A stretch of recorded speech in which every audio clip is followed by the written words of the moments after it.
I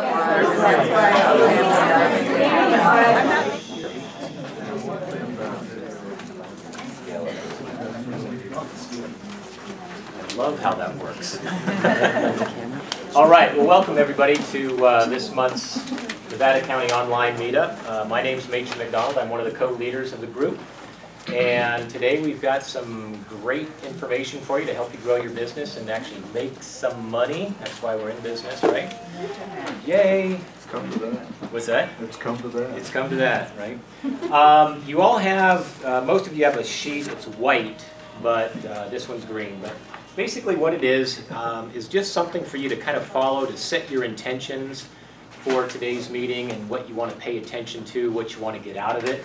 And one of the things that I always like to do whenever I come to an event, whether it's a small, intimate gathering like this or a big conference, is what I call flashes of brilliance. Here I'm calling it game-changing ideas. It's down at the bottom.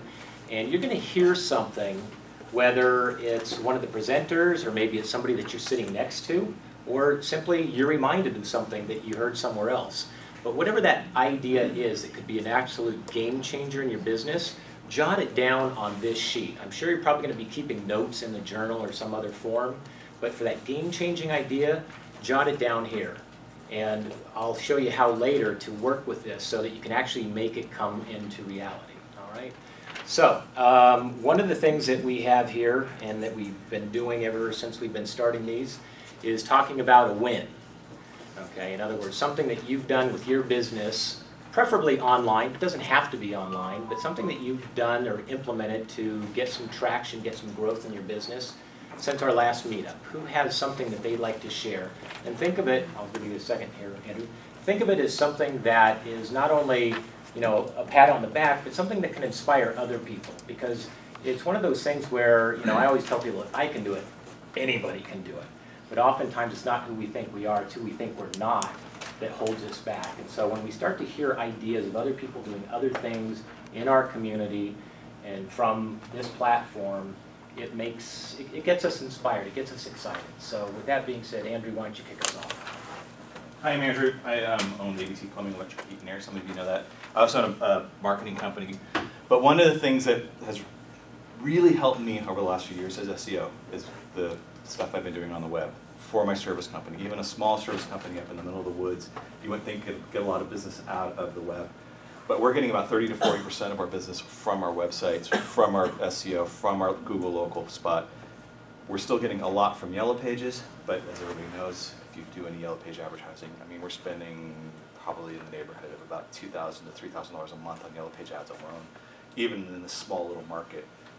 Internet marketing, I spend about $300 to $500 a month, and we're getting close to the same amount of return, or close to the same amount of clients from our internet that we are from Yellow Pages. So quite a good return on investment.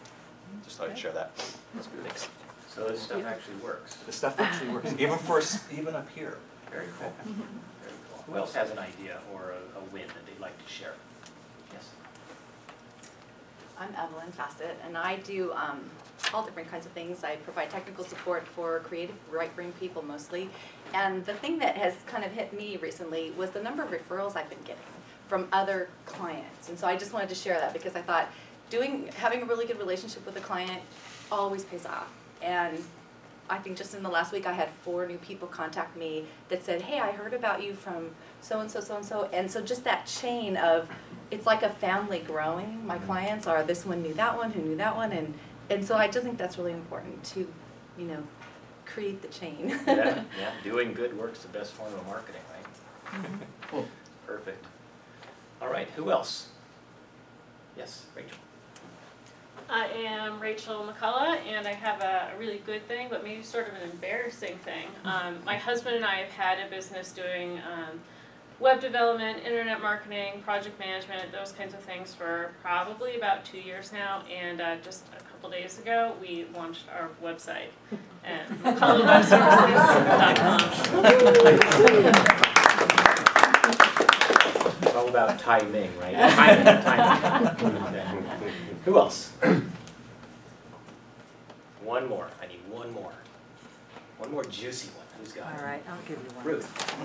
Oh, I'm Ruth Schwartz. I own High Performance Advocates. I'm a business leadership coach. And in order to do my next online launch, I taught myself to use Telestream's ScreenFlow product in about an evening. And it's awesome. And I was so proud of myself for actually learning a new technology, because as you know, every time you want to do something new, there's about 3 new pieces of technology you have to learn. Briefly, what is that? I highly recommend, especially for any Apple users in the room, that you use our own local boys and their ScreenFlow product. So what that means is that I can record video of myself and anything that's on my screen and capture it and edit it and put it on the web Wow. fast. And this is what? ScreenFlow. ScreenFlow, okay. That's huge. You know, I mean, how many people, when you hit up against a bottleneck and you start to think, you know, you jump into it and all of a sudden you realize you're in over your head and you duck back out, or you let go or abandon something. How many times does that happen to other people, not just me? Ever. Okay. So I'm going to pick on Ruth for just 1 second, because you are a coach. And what was the distinction? How did you get yourself to kind of just keep on keeping on with it and move through it and not get stuck into the overwhelm of it? Can you share a little bit about that? One thing, I wanted to answer Jan's question that she whispered to me, and then answer yours. Okay. It's $99, by the way. That's it. For me, learning to not be in technological fear, I feel like I've been in technological fear for the last 4 or 5 years, because it's continuing to be new technology, new technology, new technology, new technology. So I use the tutorials, and I do one thing at a time, and I pace myself. I'm going to sit down, I'm going to devote this amount of time to it, and I'm going to do it in order, because I want to get to the end really quick. That's my tendency. So I start at the beginning, and I take it as it comes. Just one thing at a time. One thing at a time. Write that down. That's why time exists, so we don't have to do it all at once, right? Yes. I just want to share that technologically speaking, I was telling Ruth my horror of trying to learn how to use Dragon naturally speaking. I'm working on several ebooks right now, and I've been a typist. I mean, I type when I write forever, and my business partner said you really need to crank things out faster, so you need to learn this software. So I'm having a love-hate relationship with it. And what I discovered is, because I talk really fast, it doesn't keep up with me, and I have to train it, which is, so now I'm doing a combination of the two, and I'm trying to sit on my hands so that I'll keep learning this technology. But I would, if anyone has to write and they don't like typing, I see the potential here, and I think it's way worth getting. Perfect. So. Good tool, by the way. Okay, anybody else? Okay. In our, let's see, what was it, June? June. Yeah. Corian had mentioned the microformats and microdata. I don't even know what it is, so I'm looking forward to hearing what it is. But evidently, it was important enough to solicit some clarification around it. So Matt's going to take a few minutes and share with us what that is and how we can benefit from it. And then we'll bring up our speaker for the day. So, just show the presentation. So, as Machen mentioned, back in the June meeting, Corian just offhandedly said he was at an SEO conference. They mentioned microformats, microdata. It was a big thing, and he wasn't really sure what it was. I've got some knowledge and experience of it, so I offered to put together, I wrote a brief knowledge document, and I created a brief presentation that I'm going to run through here today. Shouldn't take more than 5 minutes, just to give you an overview of what microformats and microdata are and how they can help you. So, first of all, there's a lot of content online, and search engines do a good job of indexing that. But if you can tag the content, you can make their job easier. And this is what's encompassed in the ideas of microformats and microdata. It is tagging the content with in a specific way. so that they, the search engines, can identify the content and index it. This is what gets you, you do a Google search and your results might include ratings or a location or things like that. And some of the things you can tag them with are a product, a person, or an event. And this tagging of the data is what gets you that information, gets you a little bit of extra juice in your search results, and can make your site and your content easier to find. So we just talked about why I use them. They are not, in the end, yes, they're for people, but sort of the main goal of microformats and microdata, it's for the search engines. It's for making the content machine readable so that you get that better indexing. There's 3 main formats of this. There's microdata, microformats, and RDFA. I'm going to focus on microdata, microformats. RDFA doesn't have a lot of traction. Microformats and microdata have a lot more traction, and between the two, microdata has more than microformats. But I wanted to mention RDFA, so if you hear somebody mention it, it's the same kind of thing. And what does it stand for? Rich, I think it's rich data format, and I don't know what the A is. So first of all, microdata. This was an initiative put forth by the major search engines, Google, Bing, and Yahoo. Within the last year, they kind of huddled and said, how can we make this better? How can we do a better job of capturing markup, capturing information, and showing it to people? So they came up with the microdata format. And the way that this works is you add some extra attributes to your HTML markup. And I've got an example here. So it got cut off. But you can see in the first item, so there's the top one is the microdata, the top one is the HTML just by itself. And I'm just showing this as so you get some idea of what it entails. This isn't really, there's 2 ways to implement it. There are WordPress plugins that can make it easier. If your site's on WordPress, you can integrate this information.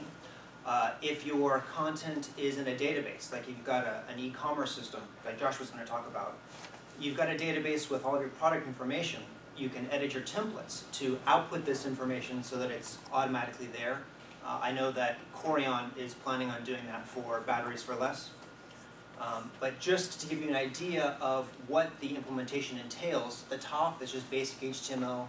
At the bottom, you can see that we've added some special attributes here, which is how the microdata is implemented. And I don't expect you to take a lot from this, just know the microdata is implemented with attributes on your markup. Microformats is a grassroots effort. It was put forth by really people in the industry. It's been around for 5 to 7 years. It never really got a lot of traction. I think that microdata is going to really take off, primarily because it's backed by the search engines, and immediately you get some good results from using microdata. But I'm going to talk about microformats just because it's also out there and it is used. So for microformats, you handle those by adding classes to the HTML. Again, it's a little cut off, but you can see at the top, it's just basic HTML. Down here, we've added a class vCard, and over there, a class URL and FN to identify it as a URL and a full name. But it's the same concept, just implemented in a different way. As I mentioned, there are WordPress plugins to make this easier. I wrote up a knowledge document which goes into a little bit more detail, provides a bunch of links where you can go for more information. And so it's the URL, it's git.io/ymceq, so you can download it. And like I said, it has a lot more information and has avenues for going out and doing some more reading. There's a great video from Google about using microdata, and that's linked in the document. And that's the concept in a nutshell. Yes? I have a question. With the new release of algorithms for Google, I thought they were kind of moving away more towards search engines looking for this type of stuff and more towards relevant content. So is it a parallel sort of thing, or? Yeah, what this is, and what Corian has expressed to me that a lot of SEO vendors say that treat the search engines like they're autistic 5-year-olds. Anything you can do to make it easier for them to understand your message is a benefit. It's a win. You get some result from it. And this is one of the things you can do. Yes, they are trying to get better contextual awareness of the content, but this is helping them. It And still so this helps, just okay. gives you a little bit more. And Corian's take was that even if it only gives you, a small bump, it doesn't take a lot of effort to implement, especially if you have a product site where everything is in a database. And are you suggesting that, I mean, because again, there's always so much to learn. If you had to choose one format over the other to start implementing, would you be recommending the microdata over the microformats? Yeah, microdata. Okay. So I just have a quick question on Sure. that. In that class, you're calling out then within the CSS, do you then format that in there? I would recommend do not do any styling based on the microdata classes. I'm sorry, based on microformat classes. Use those just for the machine readable content and have other classes that you use for styling. Okay. All right, thanks, Matt. Sure. We appreciate that. All about clarification. So hopefully we're getting a little more clear around what all that is and how to use it and how to benefit from it. Okay, our topic today is going to be on e-commerce and shopping carts and how to get the money, if you will, how to make it easy for people to buy our services and our products. And today we have Joshua Sandstrom, who is a consultant around e-commerce. So I'll let him introduce himself and tell a little bit more about what qualifies him to be up in front of us and helping us make more money. So Joshua, thank you. All right, so my name is Joshua Sandstrom, and I have several years in hands-on experience with e-commerce in the transition from, say, the Zencart and the platforms that were available 10 years ago through the huge variety of platforms that came out about 5 years ago with One Shopping Cart and Shopify and Xcart and all these hundreds of names of hosted and various solutions, and then what's been happening in the past year or two to really refine and make the e-commerce experience more user-friendly, more fun, and ultimately more successful. Does anyone already have e-commerce is selling online in one way, shape, or form? And you're selling physical products. Most people are selling a physical product. So e-commerce to me means sales transactions online. You've sold something. It can be a physical product, and in most cases that's what people are selling. They've come from the brick and mortar business world. They've been selling products for years. They've transitioned into the online experience, and we're doing our best to stay integrated and stay current with our e-commerce solution and continue to grow the business as the competition increases and as the platforms change. Something that I like to bring up is there's many kinds of e-commerce. So it's a little hard to see, but should be able to make it out. So selling physical products online that are fulfilled via shipping. So you're dealing with shipping companies, you're dealing with a 2 to 3 day, getting it out the door, the customer's going to receive something, they're going to like it and keep it, or they're going to want to send it back, or exchange it, various things. Selling services. Andrew mentioned ABT, and the selling of services and the massage, landscaping, dinner coupons. You're selling something that's not going to get shipped. It's a service. And where I see people actually making the most money with e-commerce, with sales transactions online, is they're selling information products. Often overlooked or seen as this section off on its own. People make a lot of money selling information online, and you're downloading a PDF or you're viewing content that's going to enhance your own experience. I see some very successful solutions where product vendors find ways to also be service and information vendors. Now, sometimes the information is free, and it may be your lead-in. You're offering professional information that's going to whet someone's appetite to buy your products or services. Sometimes your information may be your show, that's what you have for sale.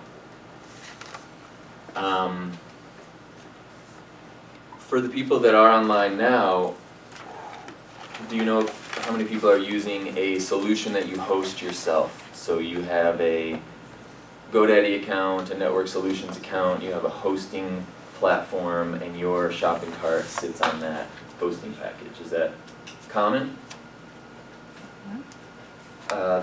Versus a hosted solution where you've signed up with a company that you're paying them a monthly fee, they're hosting your shopping cart, you're pointing your domain name to it, and selling in that way.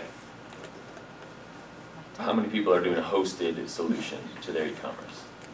And overall, do you find that to be, have you tried both? Did you come from hosting yourself and then move to a hosted solution, or just start with a hosted solution? What is PayPal? How does that fit into? PayPal's a payment solution. Okay, that's So a that would different be in thing, the okay. payment category. Although PayPal, there have been like pro stores and various versions of PayPal-related products that were hosted e-commerce. That's changed a bit recently. We'll talk about that. I've tried both.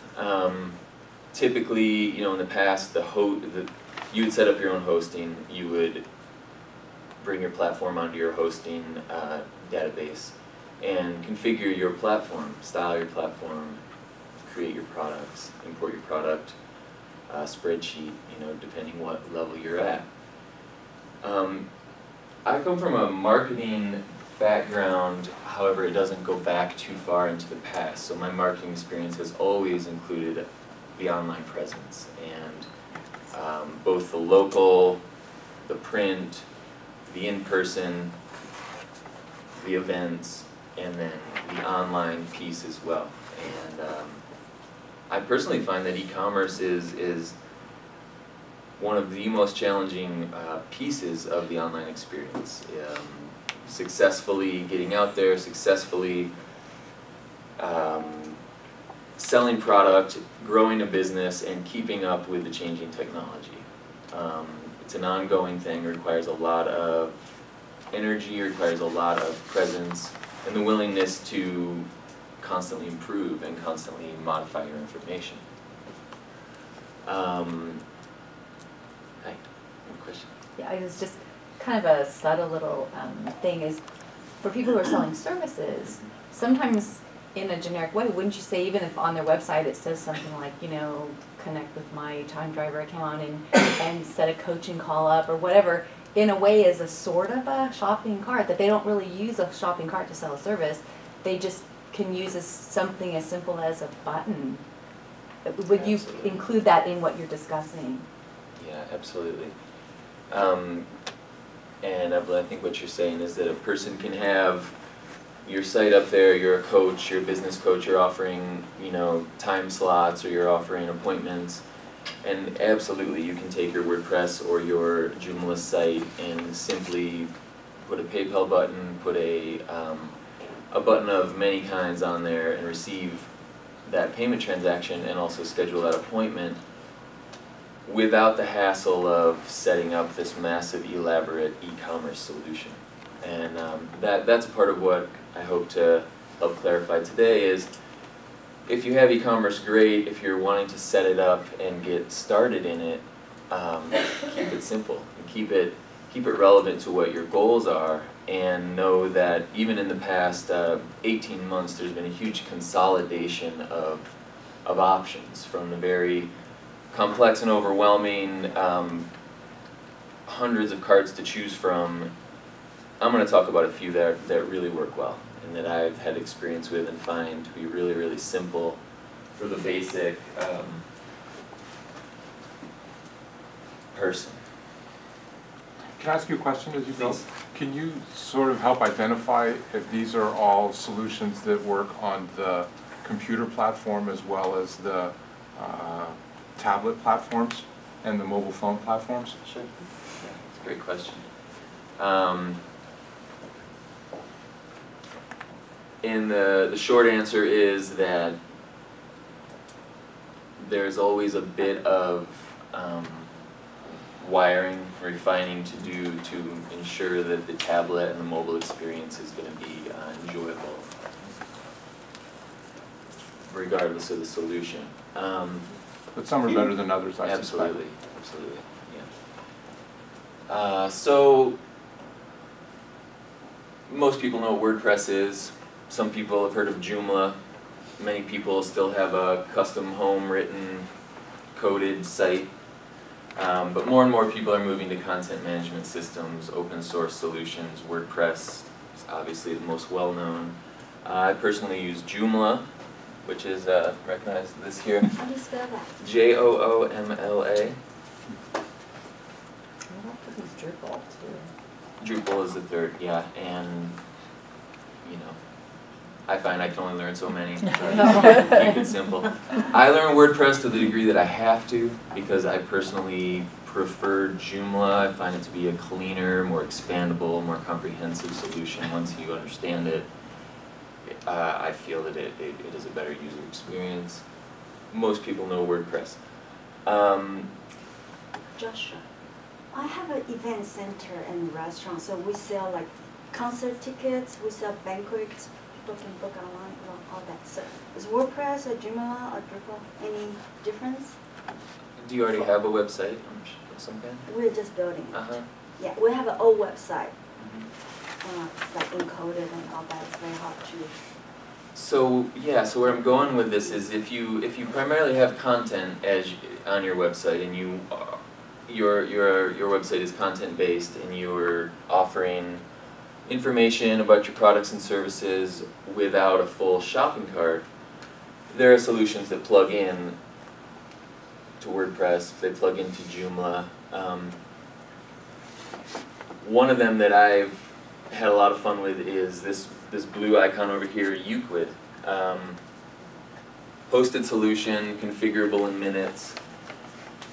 The same bit of code that you're given to plug into your WordPress page to instantly sell product, you can take that code and copy it across literally dozens or even hundreds of websites, including Blogger, including Facebook, including anywhere that you have an internet presence. So of course your website's not your only game in town. You also want to have your Facebook page and your Google Plus and Places listing and the various different nets that need to be cast all at once to create that healthy foundation of presence.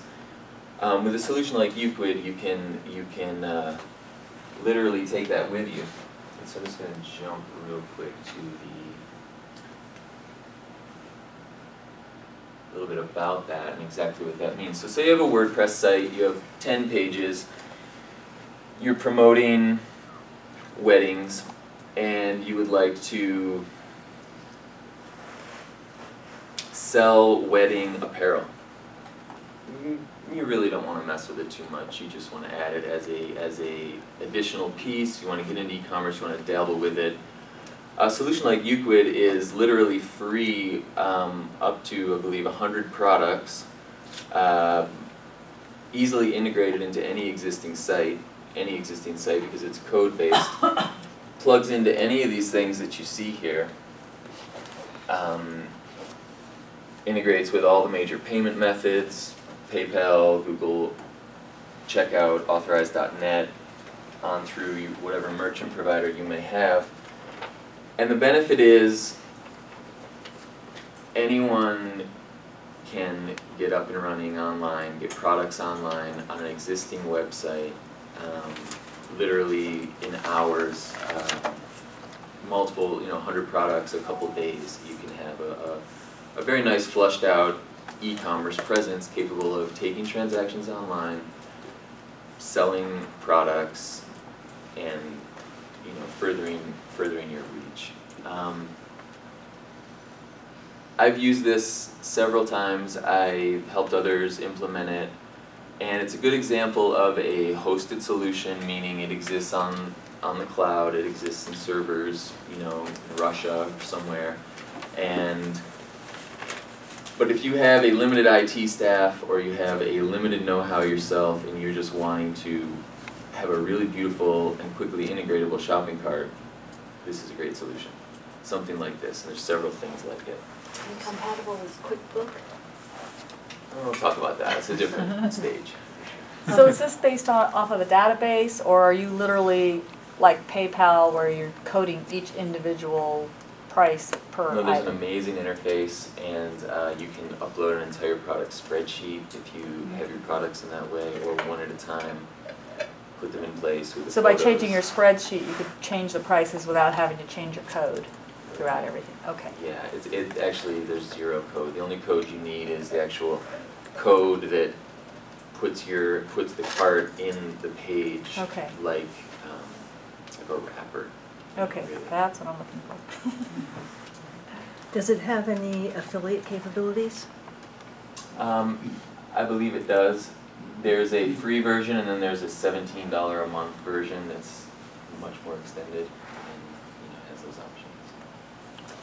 Does it interface with like an autoresponder, email type thing? Because I know a lot of people, that's one of the reasons they'll go to like One Shopping Cart, is because it'll handle their email list, it'll handle the autoresponder, and it has the shopping cart. And so, to try to talk to a client about a simple solution like that, that's what they're going to want to know. Does it do all that? Does it reply to the customer with the orders? And to some degree it does. I'm not sure of its full extendability, but definitely order email, shipping email, delivery email, those kind of things. Beyond that, I'm not sure. Yeah, and so, real quick, just to mention again, the people I see being the most successful online, and some of the online gurus they call themselves that I've studied with personally and through telecourses, they're not shipping any products. They're not trying to take their brick and mortar business and turn it into the next great online thing. They're selling their professional experience. They're helping other people make money online, teaching people how.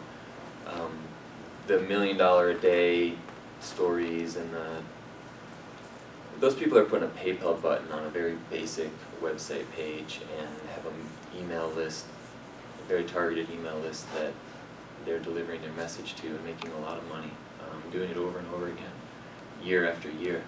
And so that's something that is not new to me, but I also have been wrapping my mind around for years, coming from a very product, selling of product background, is this new era of selling information.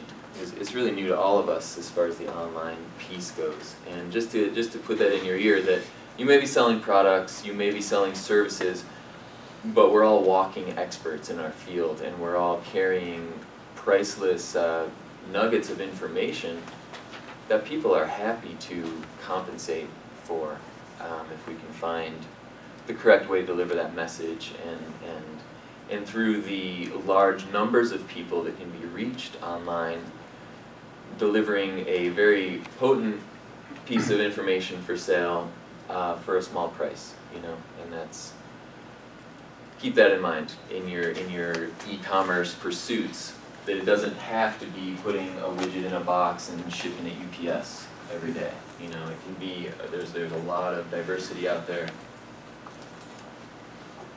Joshua? Just another little question about that, if this is the appropriate time to ask. You said a lot of the people are selling information, which a lot of times comes as a digital download. So does this Eclid have a way of kind of like a protective wall over these digital downloads as part of it, and you would self-host the content, or would you interface to like S3 or something like that to host?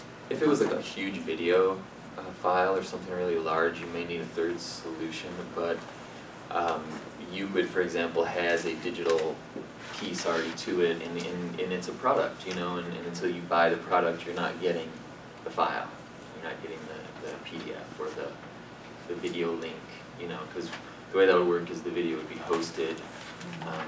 Just like Euclid is hosted somewhere else, you would already have a WordPress or Joomla or some kind of platform up, and either the video would be hosted right there or through a third party.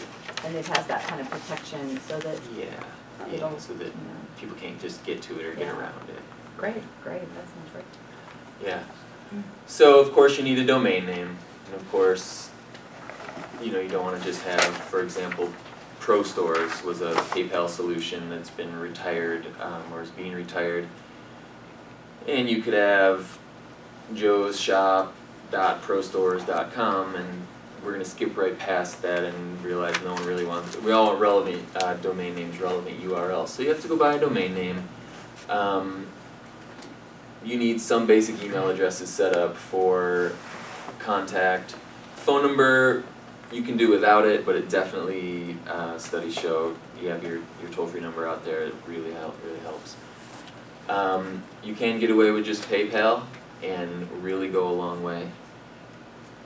You can, and many of us already do have merchant accounts and want to integrate our Authorize.net or our 2CO or our account in and use that form of payment. Shipping, the three big ones here in the States, and of course, just the integration of the shipping, and we can ship with any way we want to. Some of the other essentials, your shipping terms, your exchanges and return policies, your privacy policies, the basic core pieces of what we expect when we go out and shop online.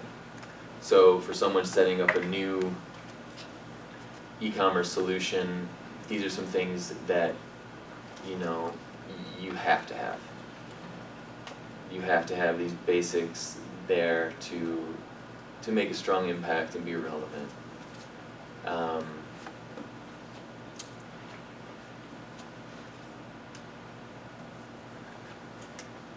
Lately, I've really been getting into the hosted solutions more and more. I've been working for about 3 years with Magento, a product called Magento. Has anyone heard of Magento as an e-commerce solution? So it was acquired by eBay and PayPal about 18 months ago. Prior to that, it was an open source e-commerce solution available in a community edition, meaning a free open source edition that anyone can download and install on their own hosting and have a very, very powerful e-commerce platform, scalable up to 10,000 products if you wanted to go there.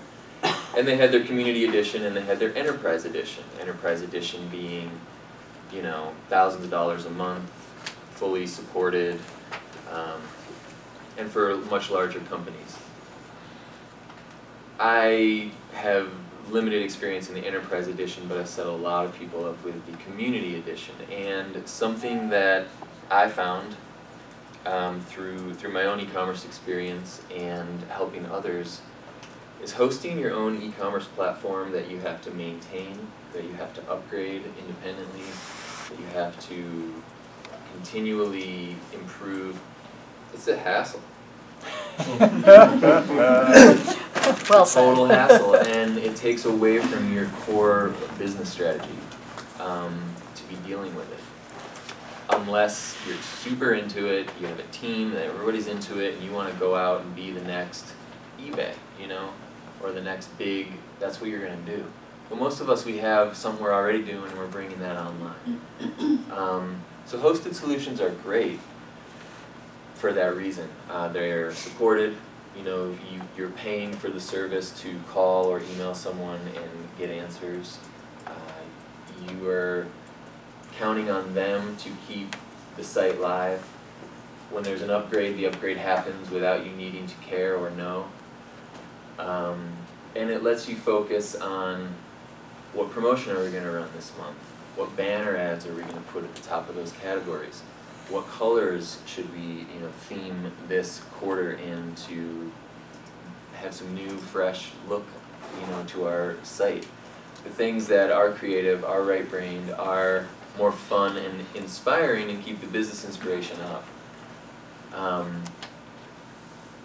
I like that more. The creative side of me, the marketing work that I do, I find hosted solutions to be nice. There's only so much time in the day, and you're going to spend it doing whatever you do. So. Just out of curiosity, what is like a range of what would you pay for like a hosted solution per month? Anywhere from free to $100, depending on the scale. Does that include your merchant services as well, or that's just for hosting your e-commerce? That would be just to have your site up and running. Okay. Yeah. So here's an example of a new product that Magento is the third of the Magento suite of products. It's called Magento Go. It was released about 12 to 18 months ago. It's been being refined extensively. And for example, 100 SKUs, it's really hard to see. 100 SKUs, $15 a month, 100 products. 500 products, $25 a month.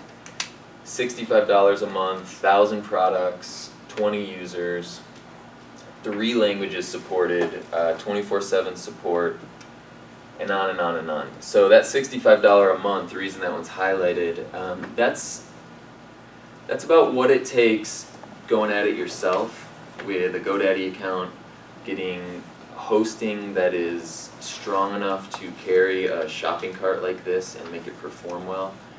You're going to be spending close to that doing it yourself and still not quite reach the performance level of what a solution like this is already offering. So where I'm going with that is that for $65 a month through crowdsourcing, through the fact that there's millions and millions of us all wanting the same thing, to get online and to make it easy, and groups like Magento are capitalizing on that and offering, really for less than you can do it yourself, all these amazing things that are otherwise are a total pain to deal with. So like being PCI compliant with the credit card companies. Just the hoops that each independent merchant needs to jump through to be compliant with the credit card companies is huge. And many people don't go through the steps to become PCI compliant. You don't necessarily have to, but you sure are supposed to. And a solution like this, that's a done deal. You don't have to worry about your site getting hacked, your credit card data getting stolen, and you becoming liable for someone taking your customer's credit card data. And just when people hire a person to help them, like if they're self-hosting or they're doing it themselves, it takes like 2 minutes to use up $65 a month, to be paying someone to support you. Totally. So that's what I tell my people, if you're going to pay me $65 really fast, you might as well go with one of these people. Yeah, it's absolutely true. The technical support, the 24/7, your developer, they know a lot. They don't know everything. I don't know everything. I run every day into things that I do not know the answer to. And I 100% of the time have found the answers out there. There is incredible forums, incredible tutorials, and literally every answer to every technical issue has already been solved, and their thread is out there to find and read and copy. When you don't know the answer, the backup technical support of a team that only works on the solution that you're using is great. The premium hosting, so like I was saying, you need to pay GoDaddy close to $50 a month to get the scale and speed of hosting that you need for the performance to load your pages quickly, to go through the checkout process quickly. for comparison, a Magento site in the community edition on someone's personal hosting account can take, I've seen more than once, 14-second load times to pull up a page, to go from the home page, click on a product, and by the time that actual product page loads, 10 to 20 seconds has gone by, and that's again and again. You add it to the cart, you go through checkout. Each time it's just this lengthy process that doesn't really have to be there if the hosting is up for the job. And Magento Go is blazing fast, just right to the next step, right to the next stage. Integrates with third-party plugins really well, and is an example of a very current and modern, flexible solution. Plan starting at $15 a month. So say you have 100 products, just go out there and start with your 100 products. You go over, oh, now it's 25 a month. It's amazing. So for a hosted solution, you really need your domain name, whatever the hosted solution is. And you're out the door for less than $100 a month easily, and you're up and running online. Now there is the initial development time, the initial building out of your look and feel, your content, your colors, your logos, the various things that you're going to want to make it yours and personal. And that's where you're going to do it yourself or pay someone. So you've showed us two different shopping carts. Like, what would be the advantage of the Euclid over the Magento, or vice versa? Or are they pretty much on par with each other? You would use Euclid if you already have a WordPress or Joomla site. Okay. You're happy with it. You don't want to change it to a strictly e-commerce platform. You just want to integrate e-commerce into it. Okay, so if you have an existing site, you want to go towards the Euclid. Okay. Existing site you're going to keep. And you can literally create a new menu item that is your Euclid cart that loads within the framework of your site. Okay. So on the Magento, I guess I'm confused you're still building your site, either a static site or a CMS, and then you're outsourcing your e-commerce to Magento. So all the e-commerce is being hosted through a different server than your regular website? With Magento Go is your website. Oh, okay, so... the CMS is built into the So is that Magento another site. CMS system that you have to learn in order to... The CMS portion of Magento is small and simple. It's basically a menu area where you can create as many pages as you want, as many CMS pages to build around your cart. But Magento is a cart-based website. Okay, so it is a CMS system in and Also, of itself. that's right. Okay, It's so a that you complete don't system. add Magento to another Nope, CMS? not Or, at all. okay, got it. What's the CMS? Content management system. And is PCI stand for? Who knows what PCI stands for? Payment Privacy. compliance initiative or something? Yeah, product. It's Privacy and other. Privacy. yeah. To protect credit card data. Yeah. And it is a big drag. So, y'all interested in seeing any examples of any of these? Yes. Yeah. Good.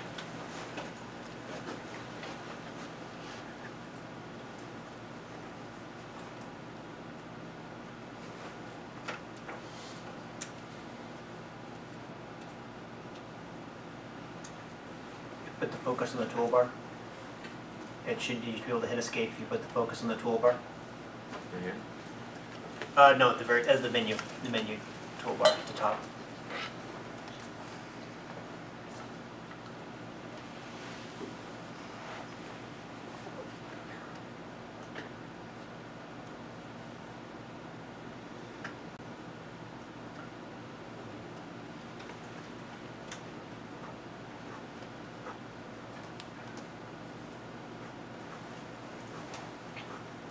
It stands for Payment Card Industry. Oh, great. Better yet.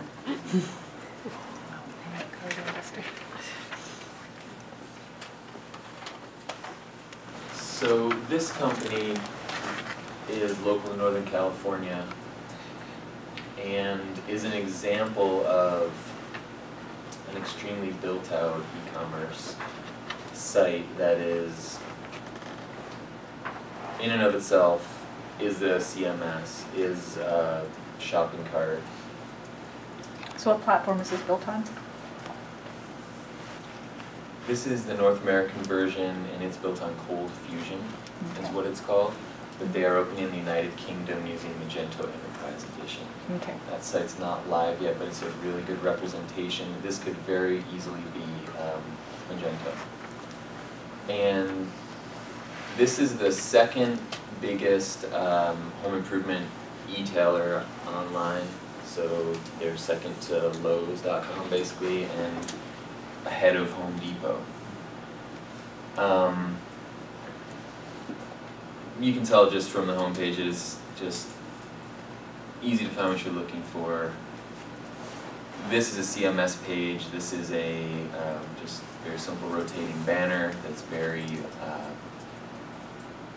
your face, very well thought out, and very simple iconic categories to get you through to what you're most likely looking for. Now, there's been a lot of search engine optimization gone into this, a lot of research dumped into, they have a huge team working, and they're based up in Chico. So, really beautiful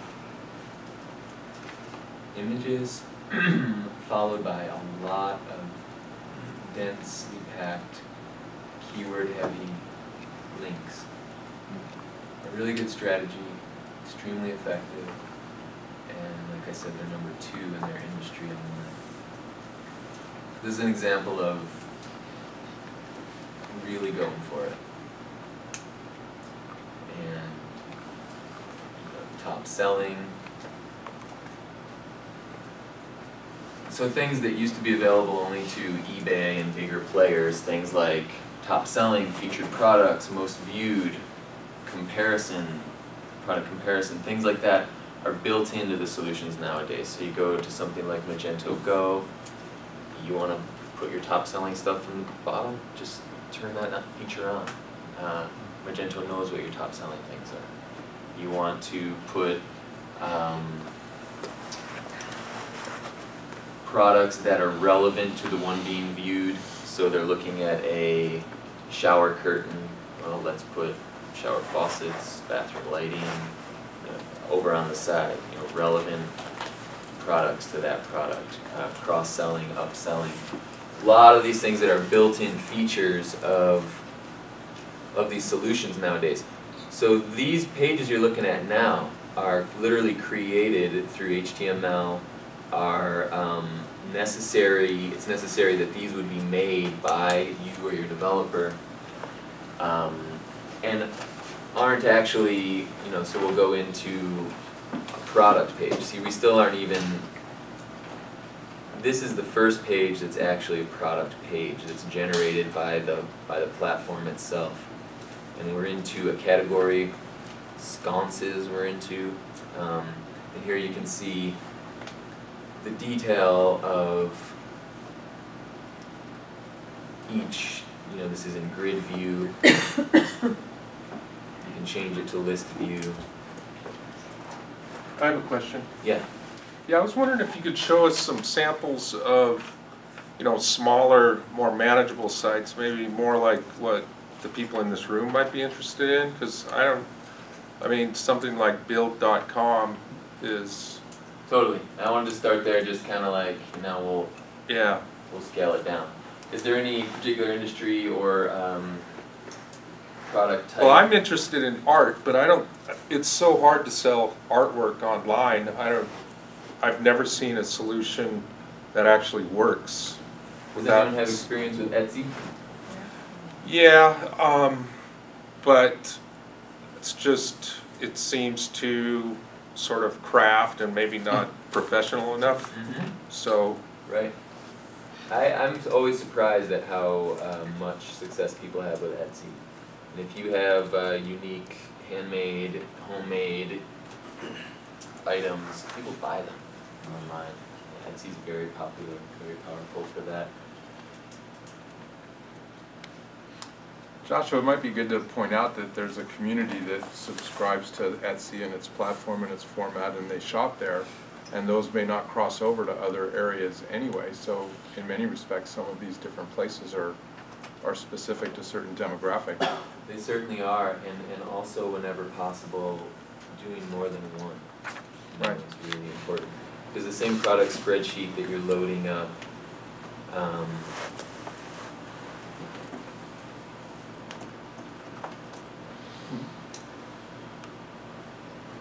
can be used again and again across these different platforms. Etsy's a shopping cart or a website? Website. It's a system. Yeah. So here's an example of a Euclid cart on a local website. This is a local seed co-op, Sierra Seeds. Over 100 varieties of locally grown organic seeds. So we're inside of a Joomla install. And not so much, huh? We're inside of a Joomla install looking at a Euclid shopping cart. So this Euclid cart is dropped in on top of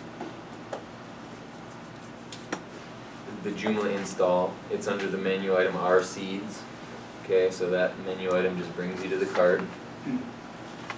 And here it is, category images, different products, workshops, books, t-shirts, menus. Is Joomla a template-based proposition as well? Is that an option? It is template-based.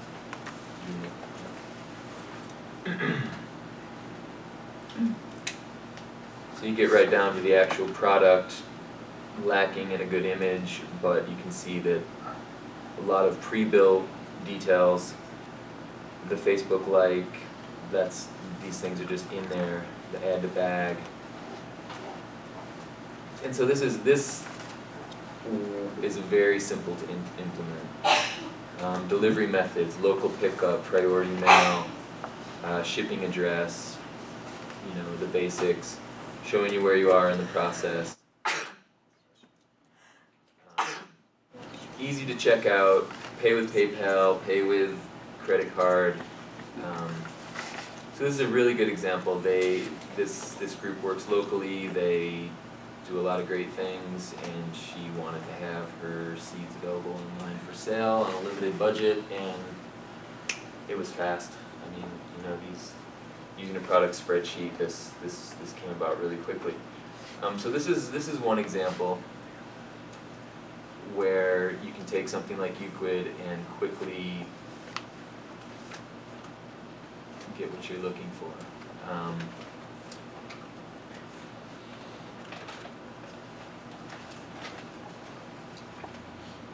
What kind of payment methods do people use out there? PayPal. Obviously, PayPal, your own merchant account. Is everyone happy with their merchant account and you using whether it's authorized.net or whatever it is? I mean, I keep waiting for those things to go away. They are, you know. Do you know many people that are using Voila? Not so much. Because it seems like such a great idea, and like 25 cents per transaction no matter what, but I don't hear about it a lot other than on the Voila site. I use Square Up a lot for local, but that's just for local in person. Yeah, PayPal's great, right? I mean, there's a little bit of a stigma of years ago, if PayPal was the only payment option, well, are they really a legitimate business? They don't have just credit cards. And I think that era has passed. And if you can just roll with PayPal, that's a great solution. Once they started accepting credit cards for everyone, yeah. that really made a difference.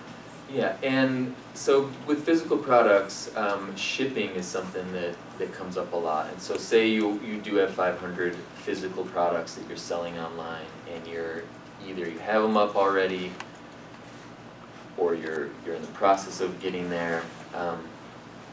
You know, the customer wants to see free shipping. They want a free shipping no matter what. Free shipping at $100, free shipping.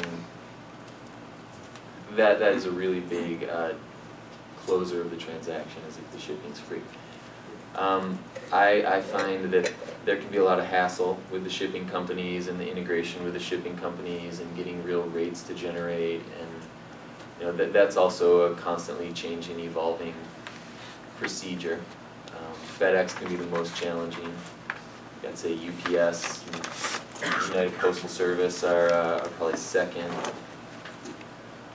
Does anyone have any experience with shipping one way or the other in a company that they prefer? What does someone use for shipping?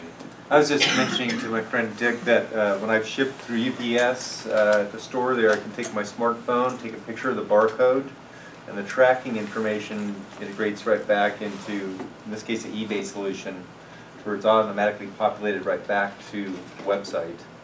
I found that was really handy, so I didn't have to type in anything. Yeah. And I would hope that that would be included in any other platforms. I don't know, does that work with others like Joomla or? Yeah, you're taking a picture with your phone and then using an app to get that tracking results. It sends the tracking information back up to the site where the customer can then access it. Great. Sounds like a third-party solution that is useful with any good e-commerce platform. Yeah. That's great. Yeah, so I'm using the Postal Service. I have cooperativegames.com, so I sell cooperative board games and other tools that foster cooperation. And my shopping cart is Volusion, and so, you know, the customer just gets an estimate of the shipping. And then what I've been doing, because my business is still pretty small, I actually just take it down to the post office and then get charged there. But there's actually a lot of slop between what's charged online and then what I end up paying at the Postal Service. But, so I'm really trying to refine it, and also I'm just about to do a big push with the website, so I want it to be easier than what I've got, which requires me to go to the post office, but I think I can interface with them for that. But I am on my revised site, because people who buy cooperative games generally are interested in environmental sustainability. I've never heard this elsewhere, but I'm saying that I offer shipping mainly through the Postal Service because I think that is the most sustainable of the three methods, because the Postal Service is going to the door anyway. So it makes sense to me, if you're concerned about that, you know, that you might use the Postal Service as, you know, a way to address that concern. I like using Priority Mail online as well. I find it to be one of the simplest ways to fulfill a package. Not parcel, priority, or? Either or. Priority Mail, you know, often depending on the weights that you're dealing with, sounds like a few pounds maybe, 3 pounds or so for those games. I think Priority Mail and parcel will be a wash most of the time, and Priority Mail will get there a day or two faster. So, and then also free shipping tools, a big part of it is what company is going to give you free shipping supplies to work with, and they all will to some degree if you're using their service. But order fulfillment, it you know, it can be one of the more challenging parts of it. It's one thing to get the order, it's one, you know, and all right, you made some money, you get the, however, you can do a custom ringtone to your inbox, you know, the slot machine sound, or the whatever you want, but it helps, you know, it's inspiring. You're sitting there doing something else and in comes orders, and it's great. Yeah, as far as that discrepancy goes, one real quick workaround, especially with something like board games or where you're very confident in the weight of what you're selling and that it's going to be the same every time, is you can either set a flat rate or you can build into your cost a few extra dollars and then just call it one flat rate price within the United States. Or in the case of the Postal Service, use their flat rate boxes to streamline that. And you want the customer ideally to be charged less than they thought at the end of the bill. Also to know what they're going to be charged without any guessing or wait time, and then have it get to them easily and quickly. The only downside of the Postal Service is, and UPS is the PO box thing, and just that there's a few places where the one or the other won't deliver. In your experience, if you just charge a little more for the product and give free shipping, does that result in more conversion? I have found that, absolutely. We found that there's a significant difference in consumers' perception of what's acceptable shipping based on the value of the shipment itself. So once you get past a certain number, and that kind of depends on who your audience is, but once you get past $75, $100, the non-trackability of the Postal Service, of knowing exactly where it is at any given time, generates more customer service calls and generates more frustration from the consumer. So as the price goes up, the expectation that you've invested everything you can to make sure that you know exactly where that package is all the time. Certainly true if you have any sort of accelerated shipping practices, if you're sending anything overnight, or if your customers might expect anything on the second day, then you absolutely need to have full visibility of where that package is at all times. And that tends to be where the Postal Service falls apart. Totally. That's great. And there's the Postal Service has tuned up its tracking system. If you can get the tracking number, they purport to show you where it is. And I've had many instances where the tracking number didn't rhyme into the package. It's gotten better. Right. It's gotten better. And another factor of the Postal Service is that as a P.O. Box user who doesn't want heavy trucks driving to my door, Postal Service now will accept a UPS, UPS when they have a postal box address, can cause a postcard to be sent saying, it's here at our office. Now, you've got to know when to look for the postcard, or that time's out. Anyway, so it's not as bad as it used to be. It's still not as good as the other tracking systems. Right. But in the interest of sustainability, I completely understand that practice it. So. And when you use Click and Ship, it comes with that tracking number each time, but is only good to a certain point. Hi. Are there shopping carts that, hi, I'm Penny Lane. I actually do sell information product online. I teach people how to use QuickBooks. I have an interactive tutorial.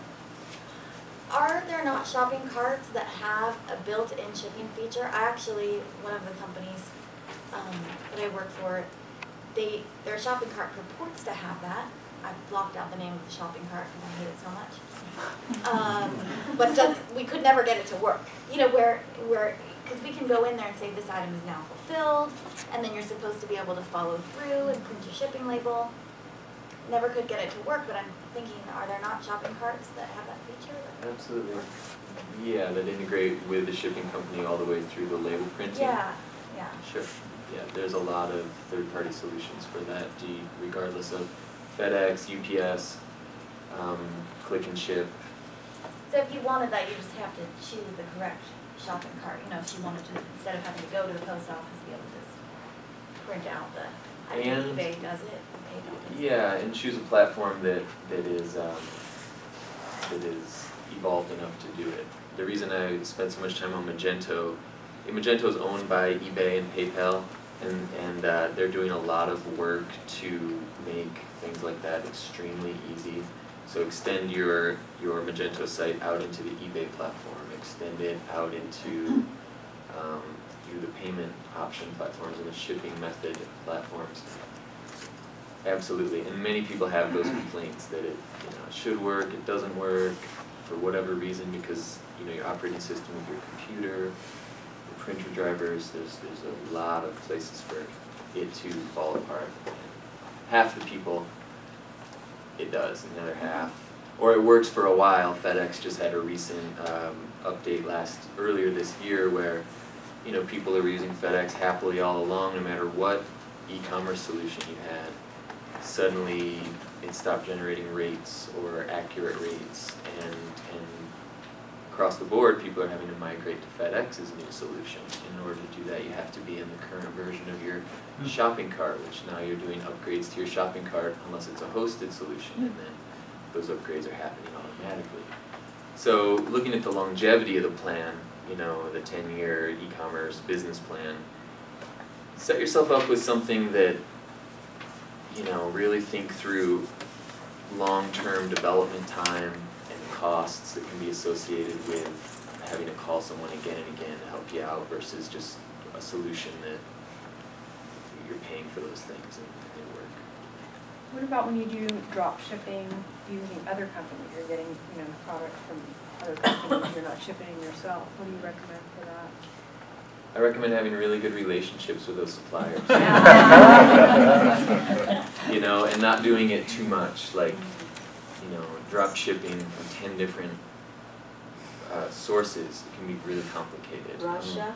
Unless you know that, unless they already do that all day long. Or working with affiliate sites as well, Uh-huh. same thing. Do you have any kind of third party, anything that you recommend for that, or? Well, you would need to just make sure that your fulfillment center knew that you had your orders. So they would, you know, receive a CC whenever there's an order email, like you get an order, you get the email about the order. They also would get that email. It really just comes down to them knowing that the orders are happening so they can fulfill them. And it can be as simple as forwarding them the email, copying them on the auto-generated email from the shopping cart. Yeah, and then just following up on the back end to make sure it's shipped. And does things like Magento do that? Yep. Okay. Yeah, Magento's the big, a company like Build.com, that first site I showed, like I said, they're using Magento for their United Kingdom expansion. They're the second biggest e-tailer online. All the way down to the most simple person could use a product like Magento Go and still have all that flexibility there in case you scale up to actually needing it. But what about the community of your website as far as using something like Magento? Is there a place for, I mean, the community part of it, not just buying, not just the e-commerce part? Like the social aspect? Social blogs, yeah. Information and solutions to get news and, you know, information. Sure, like a WordPress site that already exists. Or yeah, I have a Joomla site, actually. Joomla site. So you could put Magento side by side on a subdomain. The option there is you have Joomla, and then you would have a subdomain with Magento, and it's essentially two sites at that point. You may want to use a solution that just pulls a shopping cart into your Joomla site for that type of thing, which would be more like the Euclid. Like one shopping cart or premium web cart, you were talking about Magento really being that is your website, but with one shopping cart and premium web cart, do you see those the same, or I see them more as just a tab on like a WordPress site to go to like their one shopping cart store? Like you usually see that store, you know, on someone's website. Right, you click it, and that, you know, there's a lot of creative ways to make it appear that you're staying there when you're actually going to a completely different hosting platform where that cart exists. And those are the two ways. It's the way you can tell is you click the shopping tab, and either a new tab or window opens, and then you know you're going to a different place. And you know if it exists within that site because the skin and the frame, everything stays the same. You can still get back to the other content you were on before. And it's confusing. Like for example, WordPress and Magento. Makes sense in theory. Anytime your potential customer is leaving your site to go somewhere else, it creates confusion. So make the most simple user experience possible. Do you have an opinion about like one shopping cart versus premium web cart? Have you used those platforms? I've used one shopping cart a bit. The things I'm touching on I have a lot of experience with. I find it can be very overwhelming to get into too many, to know too many, or I try to steer people. If you're already in something that works for you, you want to use that as much as possible, but at the same time be thinking for a long-term strategy of how you could upgrade the whole thing to something that will do more for less. Less complication, less money, less upgrades, less IT help. You know, do that kind of work with people, but my biggest sense of accomplishment is when I don't have to help anymore, you know? And it's like, cool, that's in place, it's working, that's functioning, that's a sign of progress, you know? I think that these systems should just work as simple as possible. We got time for one more question, but before we do that, Joshua, how does somebody get a hold of you if they'd like to learn more about what you can do for them and helping them with their e-commerce? Absolutely. I'm going to put up a slide that has an email address and phone number on it that you can use, and that's one way to contact me, and I'm happy if you want to do that.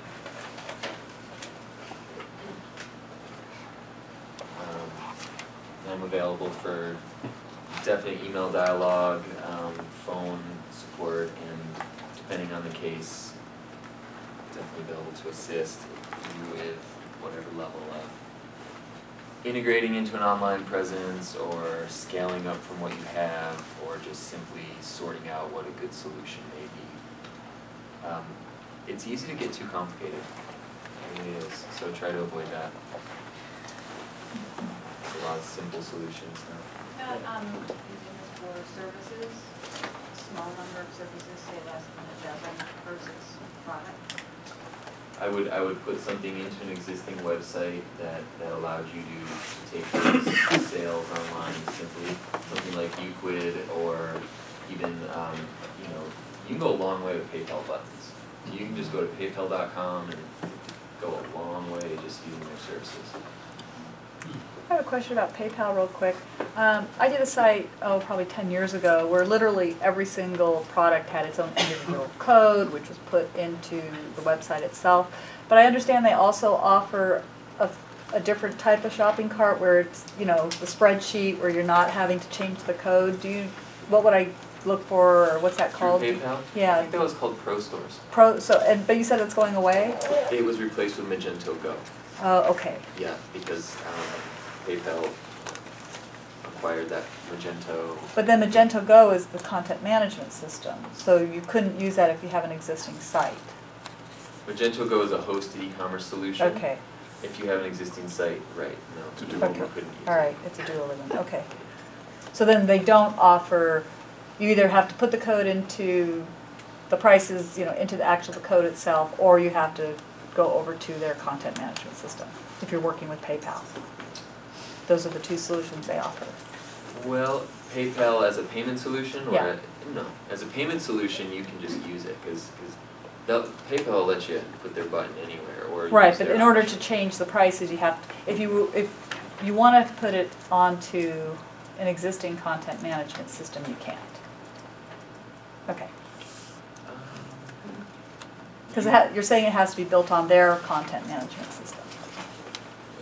If you're using PayPal's full shopping cart solution, Okay. yeah, it's a hosted solution. It's on their own Right. infrastructure. But if you're wanting to put half a dozen or a dozen products on your current site using PayPal as a payment method, that's fine. Okay. One more, Rachel. What are the carts that you would avoid at all costs? Good question.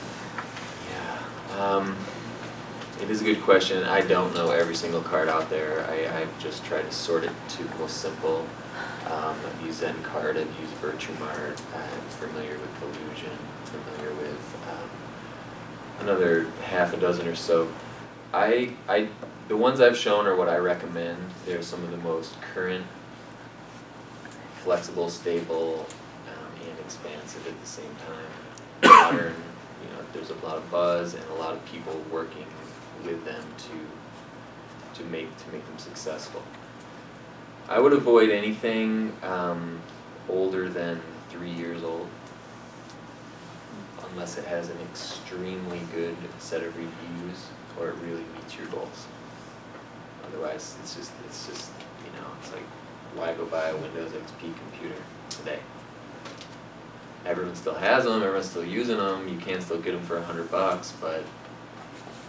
and you can take it a long way, but is it going to be the solution you need in 10 years, Is it going to be the thing that... So just thinking, a year goes by fast, and having to make changes to your e-commerce solution, even annually, big changes can be a hassle. Thank you.